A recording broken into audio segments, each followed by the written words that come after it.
Hello, everyone, and we are welcoming Dr. Saleha here. Thank you so much for your time. I would like to ask you before we start, like we see you very successful today, right? You are a coach, you are a communication expert, you are a leader, and very few know that you also started just like everybody that did. Okay, so you started with a job, right?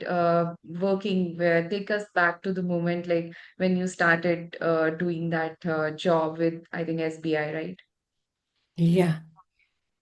Thank you so much, Neha, for having me here. It's a pleasure to meet you and to know the kind of work that you're doing. Absolute pleasure, and would really want to know more of what you are doing. Um, my job with SBI, there is a story behind it. I I got my parents got me married off when I was 21 years of age, 21, 22. And it was August 1987. I had been married 7 months. And early in the morning, around 3 o'clock, my husband complained of chest pain. And within 20 minutes, he was no more. I was completely shocked, absolutely out of my depths. I didn't know what was happening, and my entire world came crashing down around me. And that moment, I was 22. I was a student and I was pregnant 2 months. And when people talked to me at that point, everyone who would speak to me except my very close family, they would look at me with the eyes of pity. And apart from the fact that this was the most traumatic experience in my life about which I have not been able to talk for a very long time. In fact, only last year I was able to put it on LinkedIn. And this story of mine is the one which has got the maximum connect with people, comments, and all that, and how it inspires people. And then I decided that I need to talk more about it because a number of people might be feeling helpless and not knowing what their path forward is. And if my story gives strength to somebody, let me speak about it, although it has been very difficult for me to speak about it. And apart from the trauma, it was very painful. And I actually got angry when people looked at me with pity. And that is what I never wanted. I was very sure that I wanted to give myself and my child a life of self respect. And um, paths changed at that point in time. I was going into education. I had already enrolled for MPhil in Delhi University, but couldn't be there because of my situation. And then I applied for banking examinations, and I got it after some struggle. So, such inspiring start of your, I mean, the journey. Even I was like so stopped by looking at your emotions when you said about that. That it happened. And um, I think every turning point comes whenever there is a challenge comes in, right? You might have looked at that time that why people are so pity about the thing, right? It doesn't look. It also gives a feeling that why something bad, something very terrible has happened to me. Of course, it had happened, but then you took out courage to come out of that and take care of your kid and also inspire your kid. Yes, I we are growing together despite this has happened. So really inspiring. Then you took the job with SBI, yeah. My first job, in fact, was in a school because I desperately wanted a job. I was dependent on my Mm. parents and my mother-in-law at that point in time, and I hated every moment of my dependent Mm.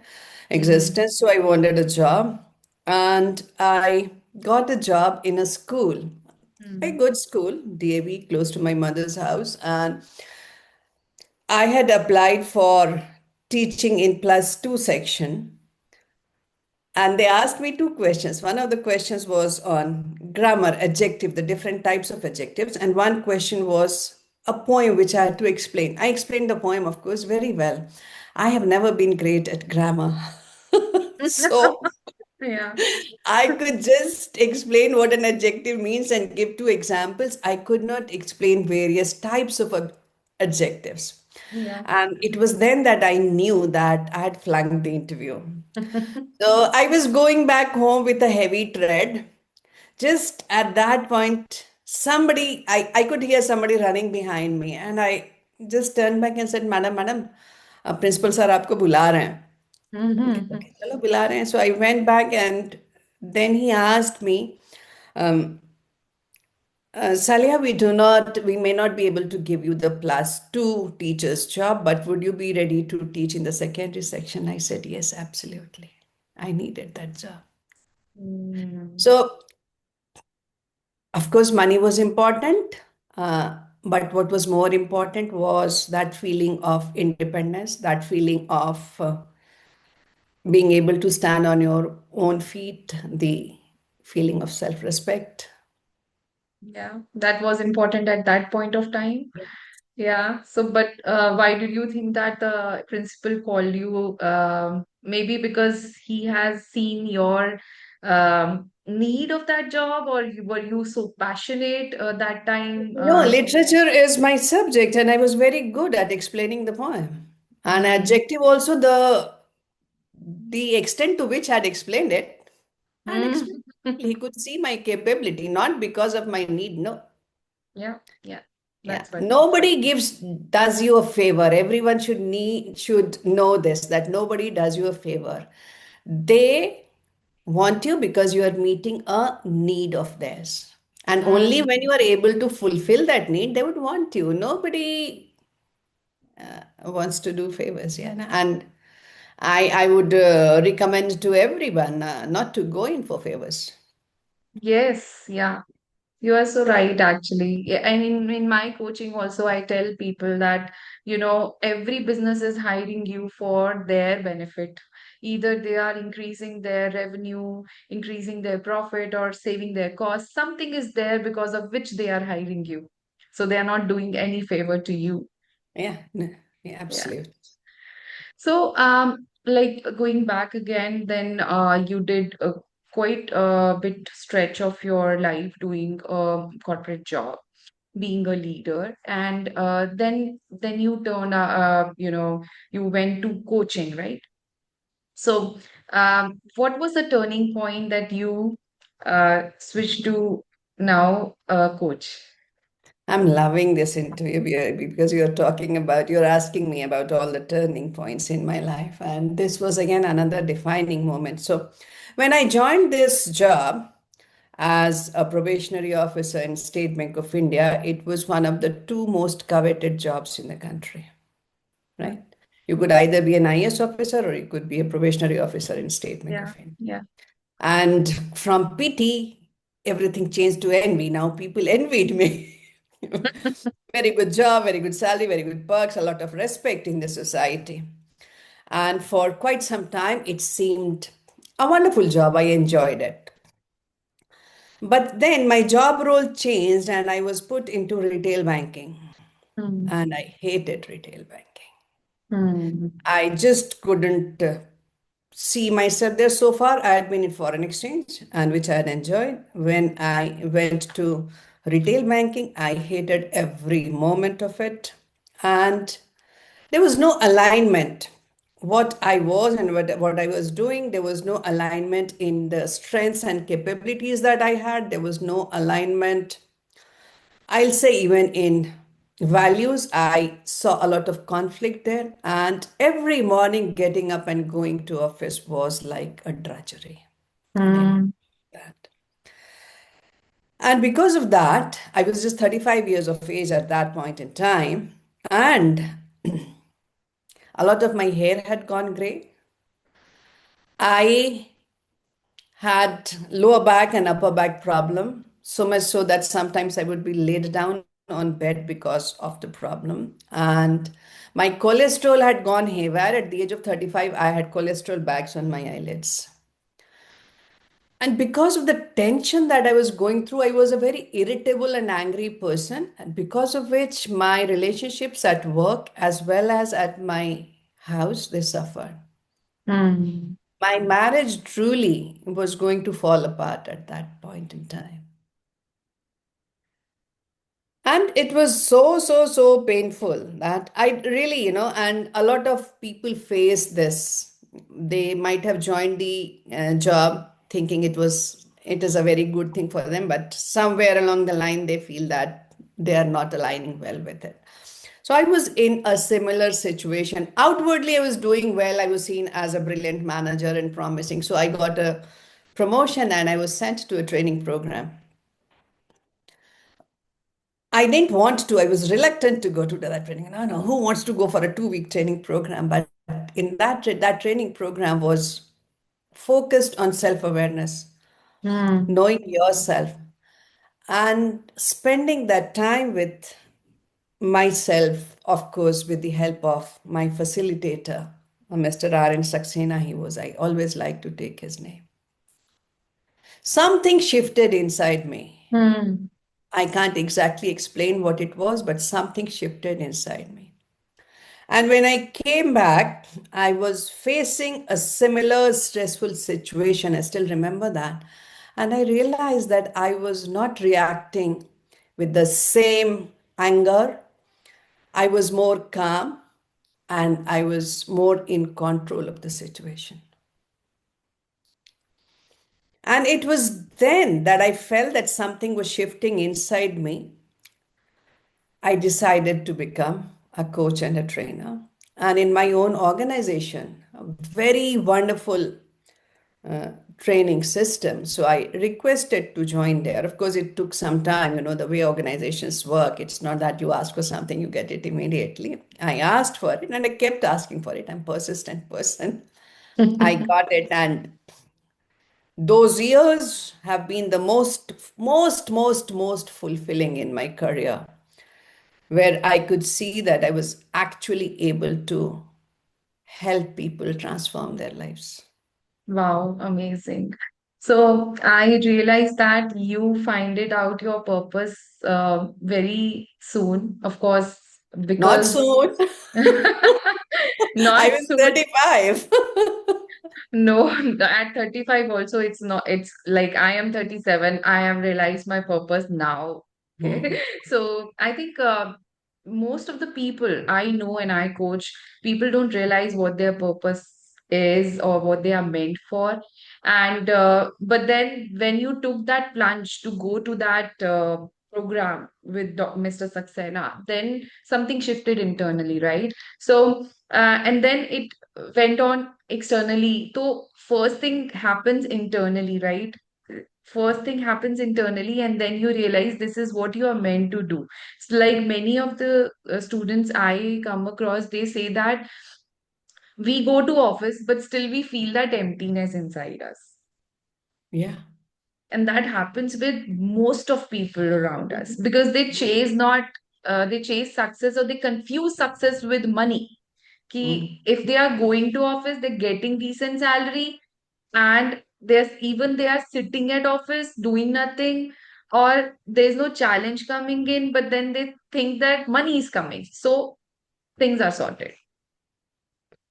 One thing is because the society itself measures your success with these external means, they would talk of the amount of money that you are earning or the promotions that you are getting, the size of your car or the size of your house. And we start to believe that these are the measures of success. And what happens is that life, and especially corporate life, is like it keeps you in a churn, always keeps you moving in a whirlwind. And therefore, you do not get the time to devote to yourself. What happened with me when I went to this training program, I became aware of what is really important for me. And it's not necessary for everyone to go to that particular training program, even if people sit down with themselves, give some time to themselves, just think about what is it that they really want out of life. They will be able to figure out. I also help people find out their purpose, and there are many, many ways. And purpose is not something mystical, magical, which is hidden somewhere. It is just something which makes you happy, which makes you feel that your life is fulfilling and meaningful. And when people do not have purpose, they do not know actually what is missing. There's a doctor in Delhi, he is now in AIMS, he was earlier in GB Pant Hospital, uh, Dr. Mohit Gupta. And he is a cardiac surgeon, and he started noticing that young people 30 years or less, they were getting heart attacks. And he was intrigued. Why are these young people getting heart attacks? So he requested them to enroll in his research and took blood samples, did testing. And he found out that these young people who were having heart attacks, although their biological age was less than 30, their their DNA age, the chromosomal age, was between 60 to 90 years. And this was like eye opening for him. And he then asked to interview these people. He wanted to know what is the reason Yeah. that their chromosome is much shorter. As you age, your chromosome length becomes shorter and shorter. And then when he started asking people, he found things like unhappy relationships, not Hmm. having a purpose in life. They do not know what they are doing, why they're doing it. And so purpose can be so, so, so crucial to your well-being. And unfortunately, unfortunately, we have built our lives in such a way that we keep running after things which Hmm. ultimately do not matter so much to us. Yeah, so beautifully. I mean, you gave the real example, and I also come across a lot of, even few of my friends also have passed away because of heart attack at such a small age. And things happen for real, right? And as far as purpose is concerned, it's actually a very deeper term. And to concise it, I say my students to find your ikigai. So, like what you are passionate Even, about. you can tell them just find your happiness. What makes you happy? What is most important for you? Let us use simpler, simpler, simpler terms to connect to people's heart. Um, Ikigai, a number of organizations, corporates are also talking about, so they might be able to connect with that. Purpose and Ikigai, sometimes I feel that even Ikigai may be daunting for them. Oh my God, Ikigai, so many aspects I have to think about. Just find what makes you happy, and can you make money by doing what makes you happy? You can do Oh, that. yeah, yeah, of course. So, yeah, I agree on that. Like, if you are doing something even happily doing even at 3 a.m. in the morning, like, then that is your purpose. So, if That tells you somebody, what your purpose is. Yeah, that yeah, tells you what so your if purpose somebody is. says me to give a session at midnight and I just wrap up anything what I'm doing and I'll just come here and tell what you have to do and what you have not to do, and I'm very curious about that. So thank you so much for sharing your vulnerability, your lowest points, and telling that what exactly makes you happy, what success is, what purpose is, and I'm truly happy doing this with you. And thank you so much for being here. Anything by before we wind up, I want to ask you that any one advice you want to give to people who are professionals, but they are chasing for success and career growth. What is the one mindset thing or what is that tactic they can use in their everyday life so that their career grows? Warren Buffett is the best investor that we have had in the world so far. That is what I believe. And Warren Buffett says what? He says, the best investment that you can make is in yourself. Hmm. Um, when people are working for a corporate, they are they are investing in that corporate. Okay. And it so happens that organization draws you in. I'm not saying that you're not also investing in yourself, but what happens is that whatever the organization asks you, you keep on doing. I've spoken to a number of people that, okay, I've been put in this and therefore I'm doing this. Even if they hate doing it, it does not align with their strengths and capabilities because they are not ready to speak up and communicate and tell what they want because they do not know how to communicate. They wouldn't share it. So people just go on doing it, and being in that whirlwind, what they forget is why they joined that job in the first place. They joined it for themselves, right? Yeah, yeah. And the way it draws them in is that they forget about themselves and the things that are most important for them. So I would just like to repeat what Warren Buffett says. The best investment that you can make is in yourself. Listen Invest yourself. in yourself. Value yourself. Embrace your worth. You can rewrite your story. And thank you so much for this guidance. And I would now request you to tell my students that how would you be able to help them, or how do your program, or what do you offer in your coaching, and how they can approach you? You are working with executives, Yes. and the key skill that any leader needs is communication. Yes. Whatever you do, whether you want to impress people in interviews, you want to convince people through presentations, you want to guide your team to get something and you want them to give you the results, you want to motivate your team, you want to sell yourself to your seniors, give a escalator pitch. What you need is communication. Communication. Yeah.